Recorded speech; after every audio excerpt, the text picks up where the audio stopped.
Here, Steve installs a typical window magnetic sensor. He first marks the location of his cable on both the frame and the sliding pane.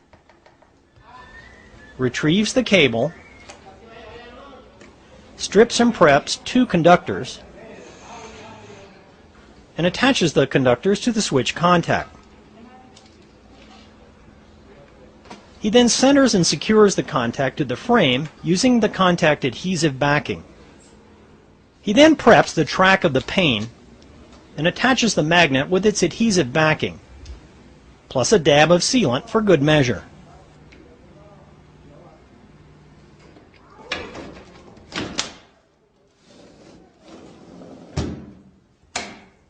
At each door, ASL installs a recessed contact in the frame. It's installed by directly crimping the pigtail wires on the sensor to the conductors of the cable. The crimp connectors and cable are then pushed into the opening, and sealant is used to secure the contact in the opening. Steve marks the location of the contact on the door, drills the hole for the magnet, and secures the magnet in place with sealant. Meanwhile, Jason installs the first of 2 motion sensors. They use 2 conductors for power and 2 for a normally closed contact. We have 2 Omni keypads, this one in the master bedroom and the other at the utility room entry door.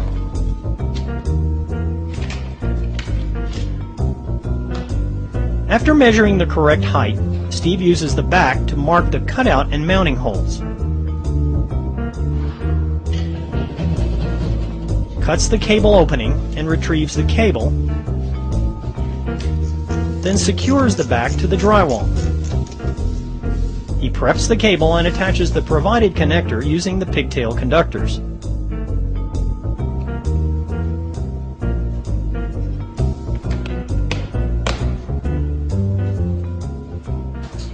So you're getting ready to put the stuff in the security panel. Yeah. Well, let me give you a hand. Okay. Now, we've got the A-bus in here, the HAI panel, and that's about it other than the security equipment. That's it. Okay, so these are our audio cables.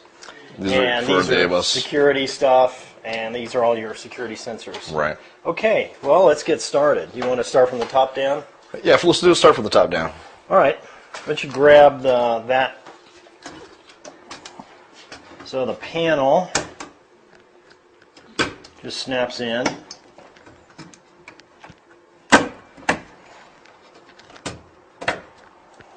Okay, here, let's stick the A-bus guy in.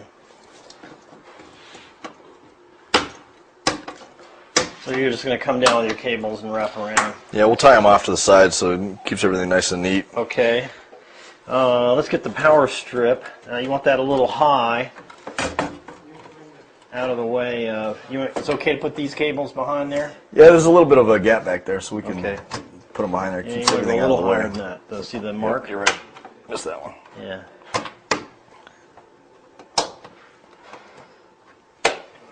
Okay.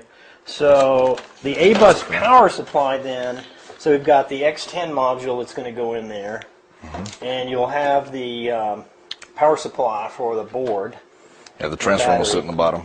Okay, and then the A-bus power supply is going to go in there and power that thing, right? Yep. Okay.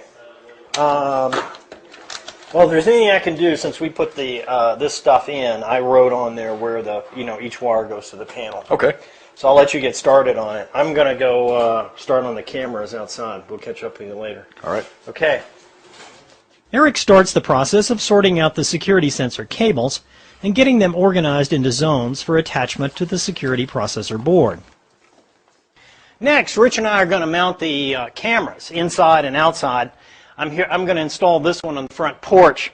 Now we're going to use these small bullet-style color cameras, and I've gone ahead and pre-mounted these on the plates in the office to save time during installation. The 12-volt DC power connector conductors are crimped to 4 conductors of the Cat5 cable.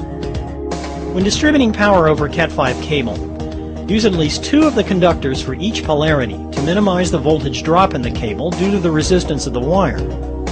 We standardized on combining the orange pair conductors for positive and the green pair for negative. I'm using a two-piece crimp connector. First, slip the crimp ring over the cable. Then remove an inch of insulation. The video cable uses BNC connectors. And since I didn't have a coax stripper set for BNC dimensions on the site, I had to do it the old-fashioned way. Familiar to many of you, I'm sure. Peel back the outer braid, remove the inner foil, peel back the inner braid,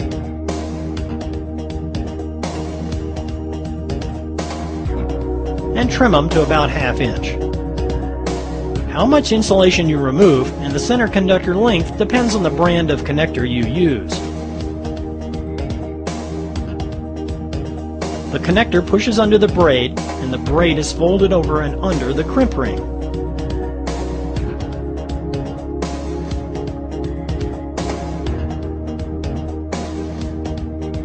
The ring is then crimped tight to the jacket and braid.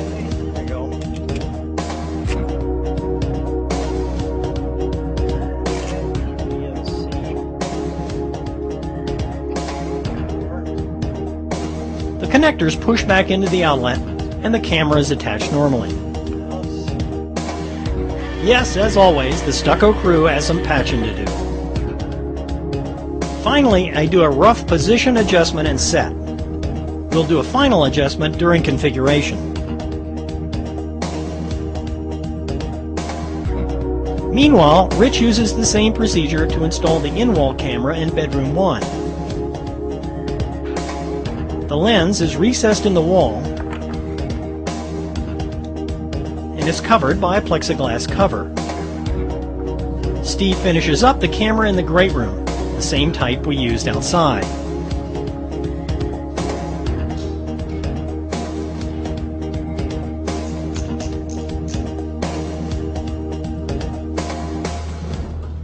Now, we're going to be using a Core Access Omni 6 home control and user interface system.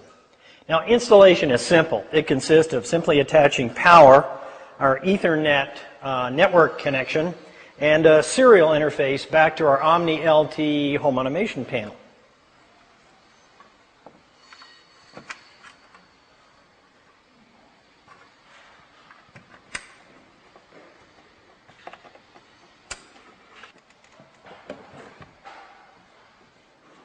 Once the cables are attached, the panel screws right to the rough-in box, and the cover just snaps in place. Very nice. Next, we'll install the HAI Omni thermostats, one for each of 2 heating and cooling zones in this house. This is a single-stage thermostat for heating and cooling, which is what we need in this application. They're wired directly back to the Omni controller, and they connect to the HVAC equipment just like a normal thermostat. Since we forgot to get Rich the right tools for this shot, he had to attach the HVAC wires with his pocket knife. He then attaches the supplied serial interface connector to the Cat5 cable from the panel using crimp connectors.